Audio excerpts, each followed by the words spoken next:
Good morning, dear students. Today we discussed BSc Part 2 Quantum Mechanics.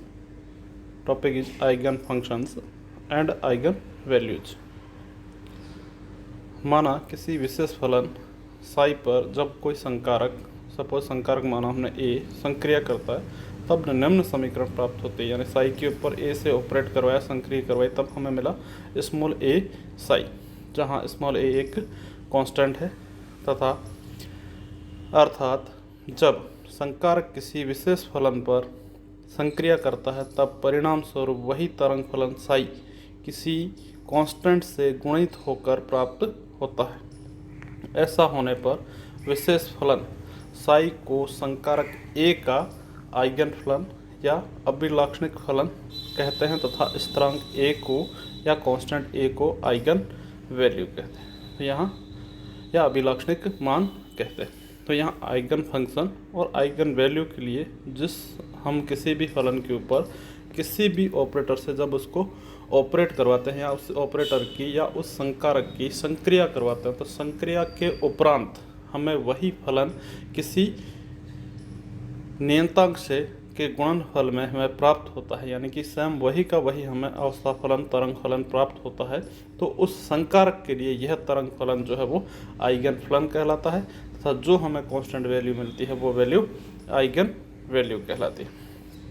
अर्थात संकारक ए की अभिलक्षणिक मान आइगन वैल्यू की इक्वेशन कहलाती है। यानी A star psi is equal to small A psi जो है आइगन वैल्यू इक्वेशंस कहलाती है। जो कांस्टेंट ए है वो सम्मिश्र राशि भी हो सकती है, काल्पनिक राशि भी हो सकती है। काल्पनिक प्लस वास्तविक राशि का जो कॉम्बिनेशन होगा ए प्लस आयोटा बी हो तो उसको हमने क्या कर दिया, कॉम्प्लेक्स या सम्मिश्र राशि।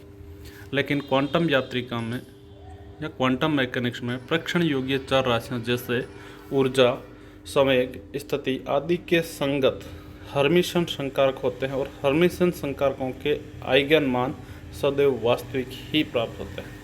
यानी हर्मिशन ऑपरेटर वही है जिसको हम ऑपरेटर गण में स्वयं आइगन फलन हमें मिलता है। अर्थात हर्मिशन ऑपरेटर से किसी चर राशि, ऊर्जा, संवेग या स्थिति के संगत उसको इस संकारक से हर्मिशन संकारक से संक्रिया की जाए तो जो हमें वैल्यू मिलेगी वो आइगन वैल्यू की, वो हमेशा रियल होगी या सदैव रियल प्राप्त होगी। अभिलक्षणिक मान का एक उदाहरण लेते हैं। सपोज माना काल अनाश्रित या time independent Schrodinger equation H psi is equal to E psi, जहाँ साई आर सिर्फ आर पे डिपेंड है, टाइम पे नहीं। देन एच हैमिल्टन संकारक है, हैमिल्टनियन संकारक H is equal to P square by 2m plus V R या minus H cross square 2m del square plus V R. तो समीकरण में दाईं ओर जो प्रथम पद है पी स्क्वायर बाई 2m कण की गतिज ऊर्जा तथा द्वितीय पद जो है वी आर कण की स्थितिज ऊर्जा है और टोटल जो है वो क्या है, इसकी यांत्रिक ऊर्जा।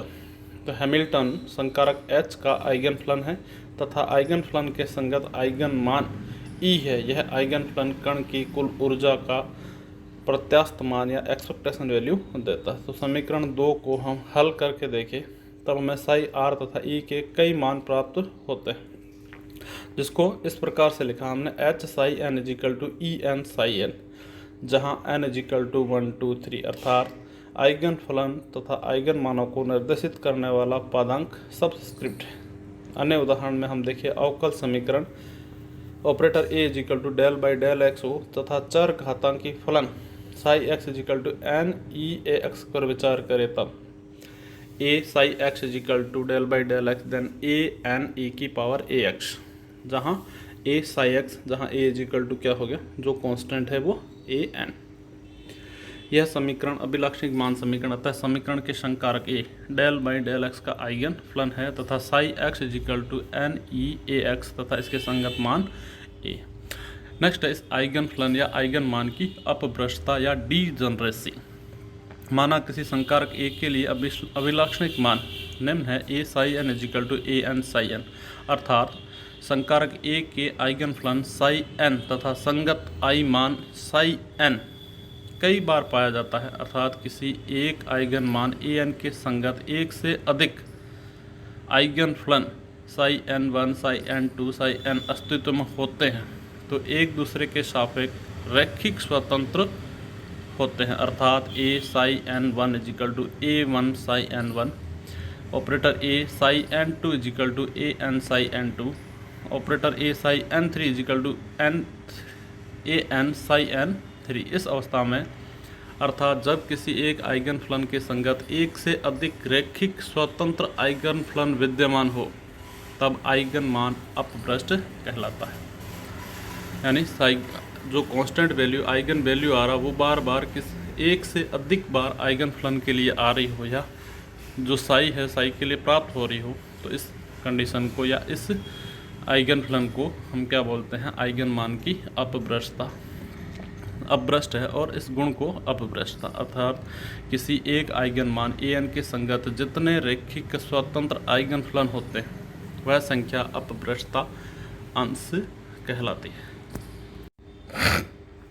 मान लो H Sai is equal to E Sai में एक ऊर्जा स्तर ई के संगत एन रैखिक स्वतंत्र आइगन फलन प्राप्त होते हैं, तब वह ऊर्जा स्तर एन गुणा अपभ्रष्ट कहलाता है। स्पेक्ट्रमी रेखाओं की सूक्ष्म तथा अति सूक्ष्म संरचना अपभ्रष्ट ऊर्जा स्तरों के कारण होती है। जैसे Sai one psi two psi three किसी अपभ्रष्ट आइगन फलन ए के संगत आइगन फलन है, तब इनका निम्न संयोजन psi is equal to C one psi one plus C two psi three plus C three psi three या summation i is equal to C i psi i भी एक आइगन फलन होता है। लेकिन ध्यान रहे फलन साई आइगन फलन साई वन साई टू तो साई थ्री से रैखिक स्वतंत्र नहीं है, अर्थात A psi one is equal to A psi one, A psi two is equal to A psi two, A psi three is equal to A psi three, अर्थात A C one psi one plus C two psi three and C three psi three is equal to A C one psi one plus A C two psi three plus A C अलग अलग operate किया, then C one A psi one plus C two A psi two plus C three A psi three, then C one A psi three plus C two A psi three plus C three A psi three, then A common आ गया, then C one psi one plus C two psi two plus C three psi three. इस प्रकार psi one psi two psi three का एक रैखिक संयोजन है। Then psi is equal to C one psi one plus C two psi two plus C three psi three. तो संकारक ए eigen मान ए के संगत एक संभव आइगन फलन होता है, लेकिन रैखिक संयोजन से प्राप्त तरंग फलन साई कोई स्वतंत्र फलन नहीं है, जिससे अपभ्रष्टता अंश में सम्मिलित है। आइगन फलन की लंबकोणीयता या ऑर्थोगोनैलिटी ऑफ आइगन्स।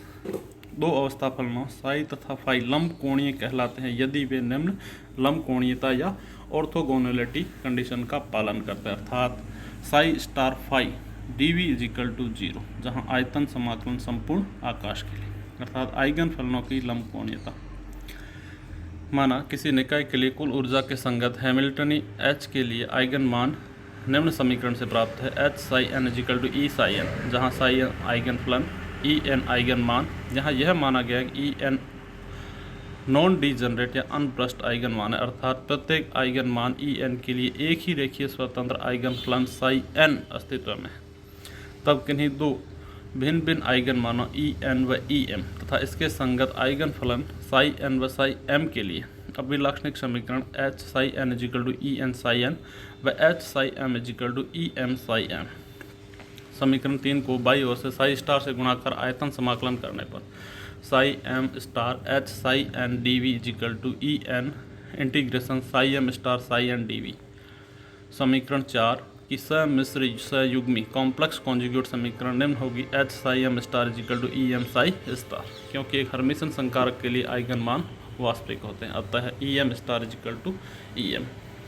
देन समीकरण 6 को दाईं ओर से साई एन से गुणा कर आयतन समाकलन करने पर H psi m star psi n d v is equal to E M psi m star psi n d v.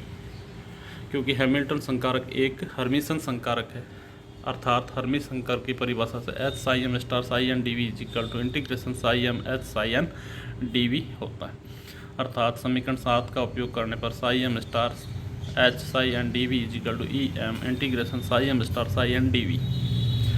Then समीकरण 9 में से 5 को घटाने पर E m minus E n is equal to psi m star psi n d v is equal to 0, क्योंकि e m is equal to not e n, अतः और उपरोक्त संबंध का पालन केवल तभी हो सकता है जब integration psi m star psi n d v is equal to 0। अतः यह निष्कर्ष निकलता है कि दो भिन्न भिन्न आइगन मानों के संगत आइगन फलन लंबकोणीय होते हैं। जो अंडरलाइन कर रखा है ब्लैक पोर्शन में इस लाइन के ऊपर, इस क्वेश्चन को बार बार रिपीट किया जाता है। वो भिन्न भिन्न आइगन मानों के संगत आइगन फलन लंबकोणीय होते हैं, सिद्ध कीजिए।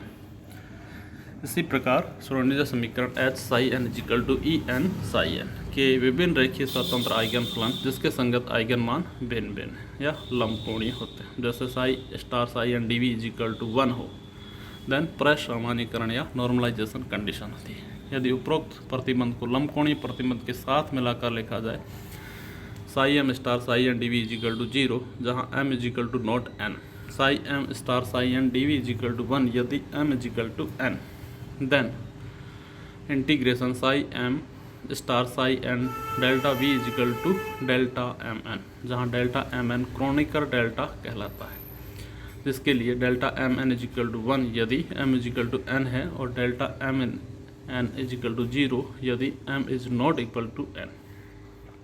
प्रतिबंध 11 है जो ऑर्थोगोनैलिटी कंडीशन कहलाती है, तरंग फलन के इस प्रतिबंध का पालन करता है, जिससे प्रश्मान्य लंबिक ऑर्थोगोनल या ऑर्थो नॉर्मल फलन कहते हैं, जो इक्वेशन 11 है।